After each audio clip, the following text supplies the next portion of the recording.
Welcome back, SBC. I'm your host, Hannah Wingett, joined today by my co-host. I'm Shaquille Jefferson. Today, we're excited to get into the holiday spirit. You're so right. It's Christmas time, and we've got some festive topics on the agenda.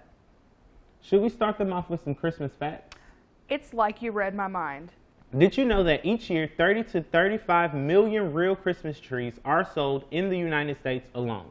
There are 21,000 Christmas tree growers in the U.S., and the trees usually grow for about 15 years before they are sold.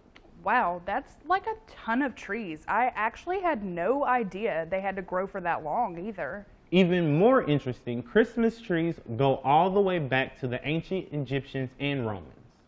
Really? What is the significance of that back then? Well, the evergreens were a reminder that spring would come back, so when you decorate any kind of evergreen garland, you're doing a major throwback. Speaking of throwbacks, did you know that in the Middle Ages, Christmas celebrations were rowdy, a lot like today's Mardi Gras parties? Really? I mean, my family can definitely get crazy, but nothing like Mardi Gras. There would be a beggar or a student crowned lord or king, much like our Mardi Gras. The poor would also go to the homes of the rich and demand the best food and drink. And if the owners didn't meet those demands, the visitors would terrorize them with mischief and pranks. It made Christmas time a time where the rich could repay their debt to society. I could never imagine Christmas that way, much like I could never imagine Christmas being canceled. Cancel Christmas? I know, sounds crazy, but believe it or not, they did from 1669 to 1681 in Boston. They outlawed the celebration and lawbreakers were fined 5 shillings. Why did they ultimately decide to cancel it? Well, author of The Battle for Christmas, Stephen Nessenbaum, says it was party theology based and partly due to the rowdy celebration that were had on the day in the 1600s. It was one of the first orders of Parliament to make the 25th day of humiliation and fasting instead, so that the Englishmen could account for their sins. That is bizarre. Almost as bizarre as the fact that the United States didn't even declare Christmas a federal holiday until June 26, 1870. Talk about being late to the punch. I've got one better for you. Do you know who started the Rockefeller Center Christmas tree tradition in New York? I actually have no idea. Who? Construction workers. Construction workers? No way. What? Way. On Christmas Eve in 1931, a group of construction workers pulled their money together to buy a 20-foot Christmas tree that they hand decorated 2 years after they decided to make it a tradition and held a lighting ceremony. What a wonderful way to start an amazing tradition. And speaking of hand decorating, I have a video showing us how to make some of your very own decorations at home. Nice. I can't wait to see it. Let's roll the clip. Alright, today I'm going to show you how to make Christmas garland. You're going to need 2 pieces of construction paper, a stapler, and some scissors. You're going to want to cut it the short way if you have a shorter tree, and to 1-inch strips.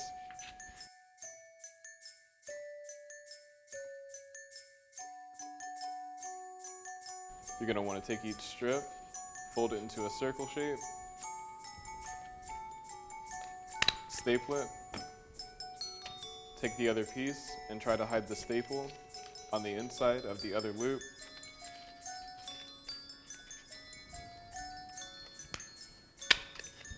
It should look something like this. And we're just going to continue making strips to make the chain longer. In ancient Rome, garland was made from rose petals and was worn as decoration. In the 15th and 16th centuries, garland was made from fruits, flowers, and or foliage. Today, people use all sorts of things to make garland for their trees, such as construction paper, popcorn, or beads. This is what it should look like.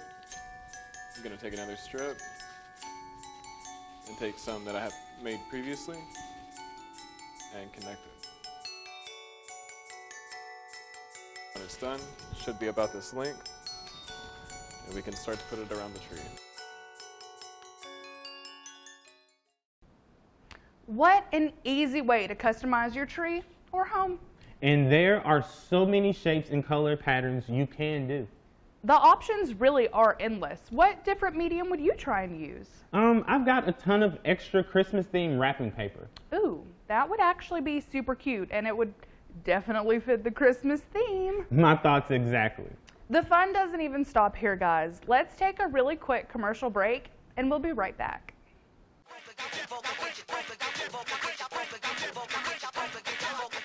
I like to give people memories. I like to give them something that they can look back on, and it sparks some memory that makes them really happy or sad. I'm the instructor here at BPCC. I teach photography, and that includes fine art photography, wedding and event photography, portrait. I also teach Photoshop. Photography can develop new skill sets and create opportunities. After retiring in 2012 from the United States Air Force, I decided to find another passion, and that was with photography. Not every photo shoot has the same needs. That's why BPCC provides instruction in a variety of courses, including portrait, event photography, and fine art photography. As a student, you can learn all aspects of photography: operating the camera, how to pose your model, developing the right light for a shot, and how to use software such as Adobe Photoshop to polish your work. It's so neat to be with the students through the process from day one when they're first learning how to turn on their camera, and then when they leave and they feel confident as they get jobs and see their work appear in galleries and on billboards. We want our students to have access to great opportunities, and we're the first college in the state to have a Phase 1 camera. Most importantly, we want them to get their degree and make a living.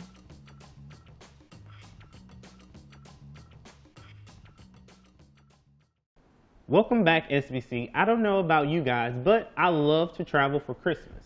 Oh, me too. My family loves to travel to new places across the Arklatex during Christmas time. What are some of your favorite places to go? Ooh, I would have to say that one of my favorites is Santa's Wonderland in College Station, Texas. A wonderland in Texas? I can safely say I've never been there. What makes this one of your favorites? Well, it's almost like a mini town. There are so many different things to do. A mini town? What all kinds of things are there to do? That is a super loaded question because there really is so much. Well, for starters, they have Santa's Cottage. It's his own little place where you can go and take pictures with him and even meet the Mrs. Claus. Well, that's pretty awesome. What else? There's over 25,000 square feet of covered shopping areas. They have a little bit of everything from Christmas shops to clothing boutiques. Any rides? Oh, they have rides, all right. Hay rides, carriage rides through this huge, gorgeous tunnel of lights. Who doesn't love a hayride? I mean, really. Really, though. And that's not the only ride they offer. They even have the West Pole Express train. And if you're not up for a ride-along, you can go tobogganing down an inflatable toboggan chute. I've never been tobogganing. That would be something I'd have to try. And the fun doesn't stop there. They have a petting zoo. They offer live music, outdoor movies. You can even get deputized. Well, this place sounds pretty awesome. Seems like you could spend more than just one day exploring. Oh, most definitely. What's one of your favorite places to travel? Mine is a little closer to home, but also in Texas.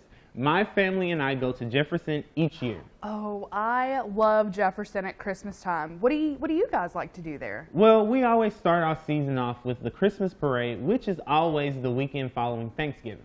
I've actually been to that one once, and I'm about to go again. It's actually a pretty cool experience, huh? They have a parade that goes through downtown and ends in Lions Park for the tree lighting ceremony. The big finale is when they light over 100 Christmas trees. Oh, but do you guys ride the train? Of course, that's probably my favorite part of the season. They start the Christmas train around the end of November and run every weekend through December. They also offer a separate experience on select nights called the Reign of Lights train. That's the one that I've actually done, and this year will be the first year my kiddo gets to go along with us. I'm sure he will love it. Something else you might try is the Candlelight Home tours. Is that like the haunted tours? Although some of them may be haunted, that's not what these tours are about. They are just showing off the beautiful Christmas decorated homes of Jefferson. That actually sounds like a wonderful experience. I love their homes. I'll have to add that to my Christmas agenda. You can check out all of the booking info for the events in Jefferson on their website.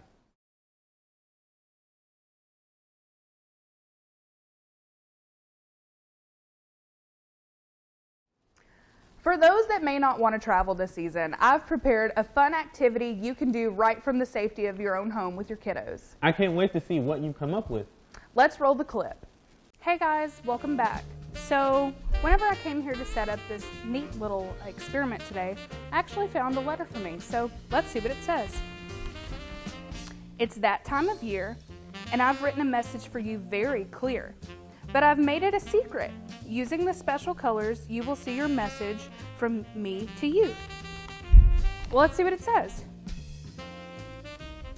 But the paper's blank. It doesn't say anything. It says it'd be very clear that I have to use my special colors.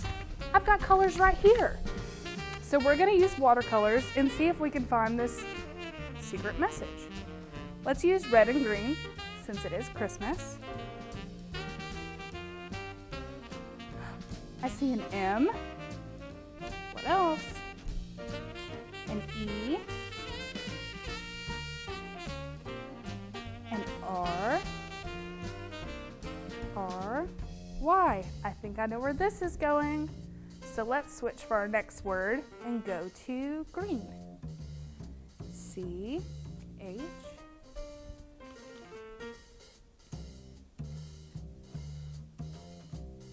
R-I-S T-M-A-S. It says Merry Christmas, and how awesome is that? And how, you ask, did this blank sheet of paper go to this awesome hidden message? It's simple. One key ingredient, a white crayon.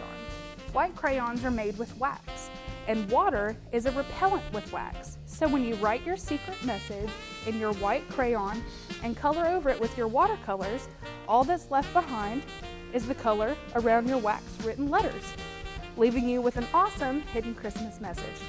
Merry Christmas, guys. You find some of the coolest activities. That is a festive and unique way to send a special message to someone this holiday season.